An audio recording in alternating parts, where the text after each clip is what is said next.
Today, federal officials saying Rochester should start to see less gun violence within the next 2 months. A new task force, they say, will take care of the job. This in a year when Rochester has already seen 38 homicides.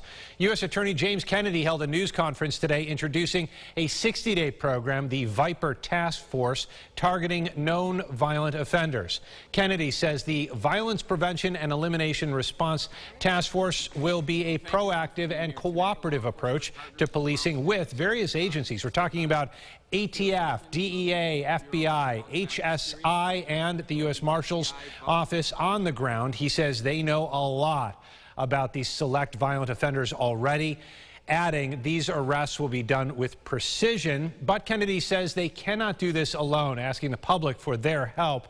He's also hoping that law enforcement and the community can readjust their mindsets and build better relationships in this effort.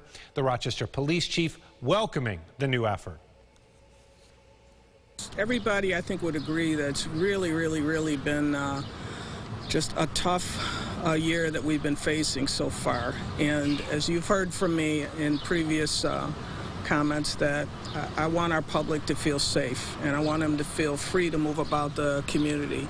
The time has come for everyone to stop thinking of us versus them as the community versus the cops, and to start thinking of us versus them as the community and the cops versus violent offenders.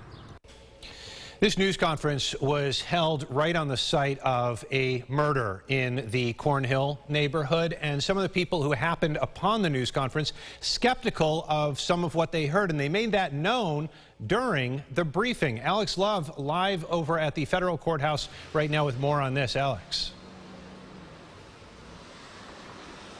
So when introducing the Viper Task Force, U.S. Attorney James Kennedy Jr. interacted more with community members who showed up than reporters. Those people pointing out certain areas where they believe law enforcement is falling short. That's how we do our job. 60 days? Do you know how much death has happened in 60 days back? Those who call Rochester home put their frustration out there for law enforcement at all levels to hear after they say they didn't get enough notice about this partnership between the city and county law enforcement with federal agents. I disagree. I spoke extensively about proactive. The right people at the table who's being affected by this to infatuate real change. Nobody up there represents us. We tired of all the I'm sorry that you feel that way. The time frame for this operation didn't sit well with some in this group, believing it doesn't go far enough to get ahead of criminals and permanently solve the surge in gun violence. Homeland Security went deeper, explaining this is only the beginning. The 60-day mark is a benchmark. It doesn't mean it's the end state.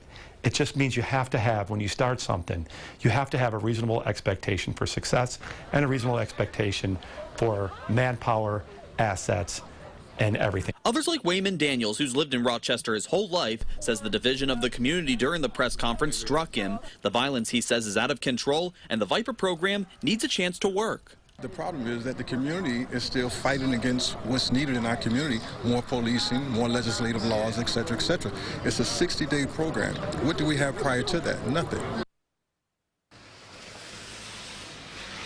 And going forward, all these law enforcement agencies from the city to the county and federal levels want the public to know they're taking off their individual agency labels and putting on the same uniform to save Rochester from plummeting further into violent crime. They call these exchanges with these people healthy and progressive. Live in Rochester, Alex Love, News 8.